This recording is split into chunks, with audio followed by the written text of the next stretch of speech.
ازيكم عاملين ايه؟ وحلقة جديدة من وماذا بعد. النهاردة هنخش في موضوع الحلقة على طول. بالظبط. موضوع حلقتنا النهاردة هيبقى عن القهر. القهر، وخاصة قهر الرجال. النهاردة حلقتنا هتبقى عن أحمد رفعت. بالظبط، ربنا يرحمه يا رب. إن شاء الله. والله مين اللي احنا هنتكلم عن القهر وقهر الرجاله بس.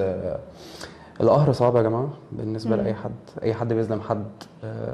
اللي هو طبعا احنا عارفين كلنا لابد في يوم هتترد فيه المظالم. اذا كان اللي ظلم او اللي ظالم يعني. اذا كان اللي ظلم او اللي اتظلم. صحيح. بس يعني احنا النهارده هنتكلم احمد رفعت. يمكن ده لاعب كوره واجه مشاكل كتيره بسبب بعض من الناس، لدرجه ان هو يعني كان دايما تفكيره مشتت. ده اثر في الاول على لعبه في الكوره، وبعد كده اتقهر، تعب قلبه، تعب. وهنا هفتكر استاذ دكتور مجدي يعقوب، بروفيسور مجدي يعقوب، لما قال لما حد كانت مذيعه بتساله بتقول له ايه اكتر حاجه بتوجع القلب، قال لها الزعل. ففعلا الزعل او القهر ده يعني موضوع صعب جدا جدا جدا ان حد يتعامل معاه، وخاصه بقى لو قهر الرجاله يعني. قهر الرجال دي حاجه معروفه وصعبه جدا. اهو عندنا مثال، واحد مات بسبب ان هو اتقهر.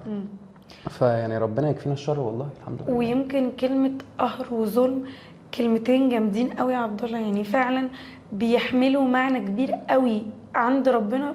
يعني هم مش عارفين في الاخر هيحصل لهم ايه، بس بيبقى في عندهم جبروت وظلم وان انا اقهر اللي قدامي لدرجة ان انا موته. دي الموضوع جزاءها صعب، كبير جزاءها جدا. كبير جدا جدا جدا جدا يعني. انت لعيب كوره في كامل صحته وشبابه، واحد رياضي جدا، فاللي هو يموت بسكتة قلبية.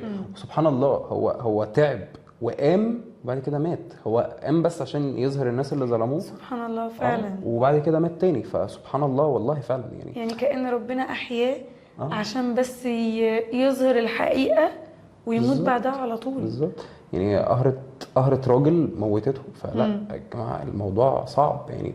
الناس اللي بتتفاخر مثلا بان هي عملت كذا ولا سوت كذا ولا انا مش عارف خليته يتكلم، لا. قهرت راجل، اي راجل في الدنيا، صعبه صعبه صعبه صعبه صعبه جدا يعني. يعني يا ريت كلنا نراجع نفسنا. مش كل حد يجي يقول ده انا خليت رقبته قد السمسمه، ده انا بهدلته، ده انا خليته مش عارف يرد، ده انا قهرته. جماعه دي جمل كبيره وقويه جدا. جدا. ويمكن في احمد رفعت كتير في حياتنا واحنا ما نعرفش. يمكن احمد رفعت اللي ظهر عشان بابليك على السوشيال ميديا. بس في غيره كتير، في غيره كتير اتظلموا واتقهروا وماتوا. ده كده كده يعني، ده اكيد من غير اذا كان رجاله او ستات طبعا يعني. يعني في حاجه كده دايما بيقول لك العفو عند المقدره. طب ما انت قادر ان انت تاذي اللي بني ادم، طب ما خلاص اعفو عنه. قادر واللي تاذيه في ايده بكلام. يساعد. اللي في ايده ان هو يحل المشكله ما يبخلش بده. صح. يعني ليه بنبخل على بعض بالمساعده او بالاهتمام حتى. الاهتمام ده ممكن يهدي الانسان شويه حتى لو هو مش عارف يتصرف في مشكلته. بالظبط يعني الواحد جاله عقد احتراف كان هيلم بيه فلوس، بعد كده لا ده انت عندك مشكله في كذا وعندك مشكله في كذا. ده طلع يعافي نفسه وده طلع يعافي نفسه. طب انتوا قهرتوا راجل ومات. ولدرجه يا جماعه بجد، الناس مثلا اللي بتقول ان نادر شوقي كان بيتكلم وتمثيليه ومش تمثيليه يا جماعه الراجل مع احترامي دايما بيقول لك الكلام اللي بيطلع من القلب يخش القلب. الراجل مقهور قهره وحشه قوي يا جماعه. تخيل كده انت ممكن تكون سبب في موت واحد من قهرته. وانت مالكش ذنب، بس انت كنت سبب، ساعدت في ده. انت هو قال جمله، قال انا صفيت نيتي ليوم الدين، خلاص انا قلت اللي عندي وربنا يحاسبني بقى على الباقي. بس فربنا يرحمه والله يعني، الحمد لا، لله. وان في ناس بجد لسه لحد اللحظه دي ما عندهاش برضو ضمير، وبيطلعوا مثلا يقولوا ايه، اصل هو حساس زياده، اصل هو قال لك كان عنده مشاكل صحيه مش عارف كذا، كلام كتير قوي اتقال، ربنا يرحمه لا، طبعا. ومثلا يقولوا اصل هو ما بيستحملش الضغوط. مفيش حاجه اسمها كده. كل بني ادم وليه طاقه، هو بني ادم يعني، مع احترامي ده الحيوان بيحس ولازم يعني. نراعي بعض.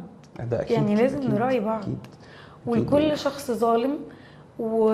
وفارد نفسه قوي وعنده جبروت، مسير ربنا هيضربك بحد ظالم اكتر منه. القوي في اللي اقوى منه لغايه ما بنوصل لربنا، اللي مفيش اقوى منه حد.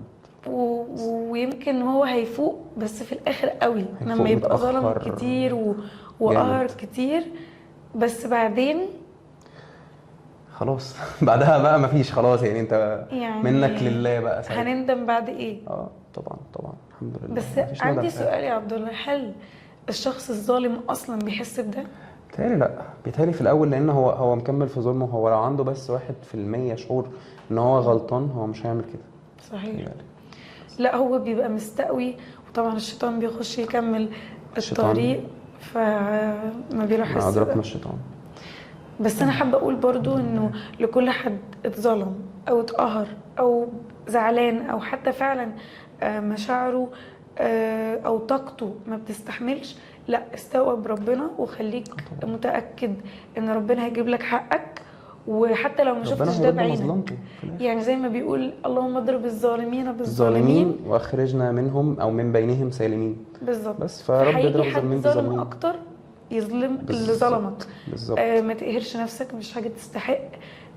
والدنيا في الاخر فانيه يعني. بس هي الفكره برضه يا مريم، الموضوع في اوقات مش بايد الواحد، فاهمه؟ هو كده صح. كده بيتعب لوحده. بس انا قصدي ان في اللحظه دي الواحد يحاول طبعا يقوي نفسه وما يستسلمش للضغط ده قدر الامكان. على قد ما يفتكر ان ربنا ربنا موجود موجود طبعا. وان الحق راجع ويسيبها على الله.